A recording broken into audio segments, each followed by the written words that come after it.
Hey, I've got a question for you today on Daily Hope. What can you do when you choose God in your life and then everything falls apart? Have you ever had that happen? My wife Melanie and I, right after we got married, I had been a journalist in Scottsdale, Arizona. I had a nice home, great job, great health benefits. I was an auto reviewer, car reviewer at the time, so the manufacturers would bring a different brand new car to my house every week, delivered with a full tank of gas. All these restaurants where the media company I worked for had like unlimited gift certificates in exchange for advertising. So we'd eat out every night wherever we wanted, drive a different brand new car every week, walking on golf courses in Scottsdale, Arizona. It was just this great life. Then God called me to be a pastor. And pretty soon after we got up 2 hours north of Scottsdale, all kinds of different difficulties started happening. We'd taken a big pay cut. Then we realized how expensive health insurance is when you have to pay for it yourself. We were in our 20s and hadn't experienced that before.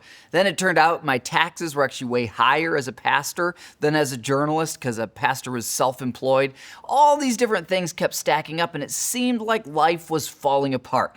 The really pinnacle of it was when we got evicted from the house we were renting in Prescott, Arizona. We had been paying our rent to our landlord, but our landlord had not been paying the mortgage. So Mel was 8 months pregnant with our firstborn Jack, and we got kicked out on the street and had to find somewhere to live. And it seemed like, God, we're choosing you. Why are things falling apart? Well, not too long after David's breakthrough with Goliath, David's gonna experience some really severe difficulty.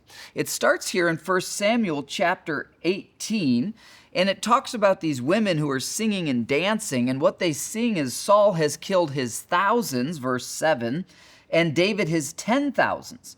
Verse 8, this made Saul very angry, and then verse 9, so from that time on, Saul kept a jealous eye on David. This jealousy is going to well up within Saul and create a lot of difficulty for David. What can you do when you choose God and then things fall apart? You keep choosing God. I'm so glad that Mel and I didn't give up on ministry and putting Christ above all in our lives when things were a little difficult 15 years ago. God carried us through that. And I can tell you this, if you'll stick with God when things get difficult, it will be worth it. The difficulty is part of the test. God is testing you.